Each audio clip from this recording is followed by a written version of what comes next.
This is the PUCKIPUPPY electric bike. My first touch point was simple. Big battery, big tires, full suspension, step-through frame. It promises comfort and range, and it looks like it can haul a lot. That combo pulled me in right away. On looks and feel, the step-through design is the headline. It's easy to swing a leg through, and the standover is low. The frame feels stout, not flexy, and the integrated battery gives it a clean profile. The 26x4.0 fat tires fill the frame and instantly telegraph plush. The suspension is full setup, adjustable front fork with lockout and a rear shock tucked in the middle. I like the leather-style saddle and the ergonomic grips. They match the cushy vibe. The cockpit is straightforward. Color LCD in the center, controls on the left, shifter and throttle on the right. Mine came with a Shimano 7-speed trigger shifter, which I prefer over the old over-the-bar style. Lights are integrated and the wiring is routed neatly. It's a big bike and it feels like one.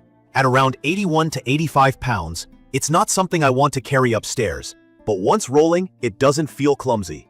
From my experience, the ride feel is the Boxer ST's personality. The cadence sensor delivers assistance as soon as the cranks start moving. For anyone new to e-bikes, a cadence sensor means the motor gives power when it senses pedaling, not based on how hard you push. That translates to low effort and relaxed cruising. Paired with the fat tires and full suspension, the sensation is almost like floating over broken pavement and gravel paths. The comfort comes through immediately, especially at moderate speeds. On the performance side, the hub motor is rated for 960 watt peak. The spec sheet mentions up to 90 Newton meters. But seat of the pants and my hill test put it closer to other 65 to 70 Newton meters hub bikes. On my steep test climb, throttle only was steady but not fast. In the highest pedal assist, it climbed at a pace I'd call average for this class. Better with some rider input than pure throttle.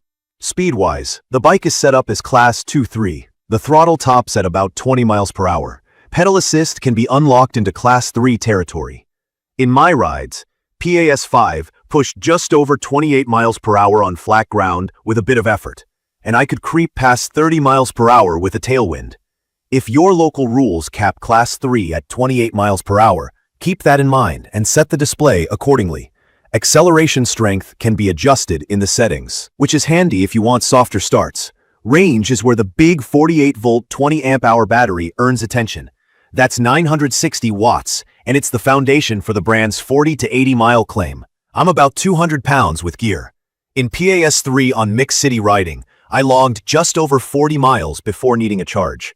Rolling in PAS 1 along flat bike paths at casual speeds, I stretched well past 70 miles and could see 80 on a very chill day. If you lean heavy on throttle off-road, expect something like 30 to 50 miles. Charging is the catch. It ships with a 54-volt 2-amp-hour charger. In my opinion, 2 amp on a 20-amp-hour pack is not fast. From low battery to full, I repeatedly saw roughly 9.5 to 10.5 hours. It's an overnight situation, not a quick turnaround.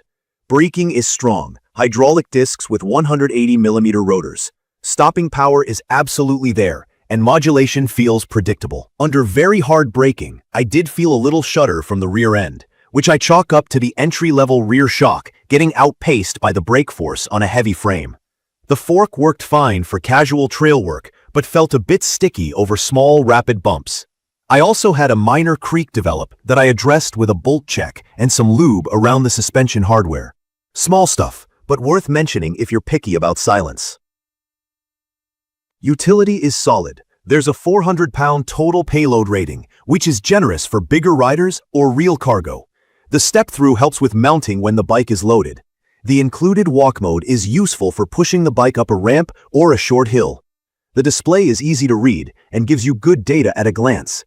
Fit-wise, the single frame aims to cover a wide range.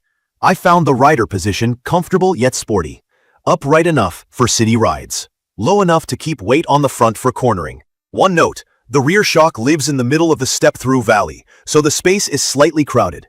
It's still easier to get on and off than a high-top tube, but it's not as open as a pure step-through without rear suspension.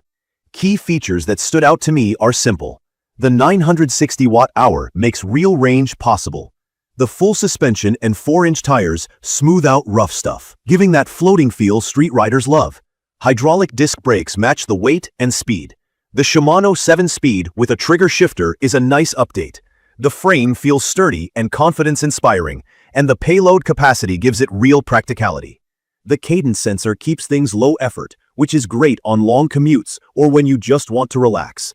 And when it comes to accessories, my unit came with the accessory pack: rear rack, fenders, phone mount, lock, mirrors, inflator, bottle holder, cover, which rounds out daily use.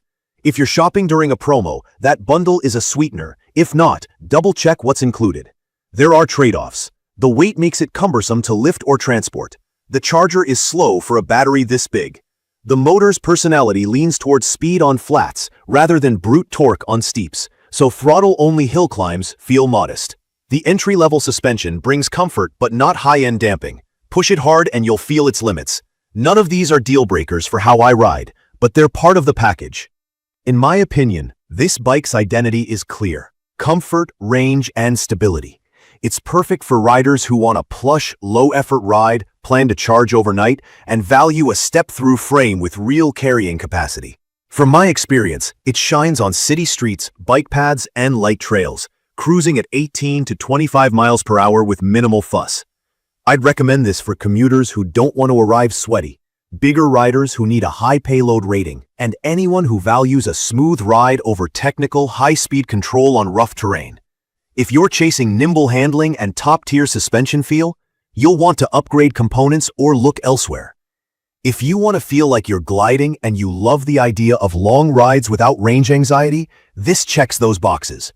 In conclusion, the PUCKIPUPPY Boxer ST delivers what it promises on comfort and battery capacity, with practical details that make everyday riding simple. It's a big, capable e-bike that favors smooth cruising over razor-sharp performance. Know the trade-offs, set your expectations for charging time, and you'll likely be very happy with the ride. If you found this video helpful, please subscribe and drop your questions or thoughts in the comments. Thank you for watching.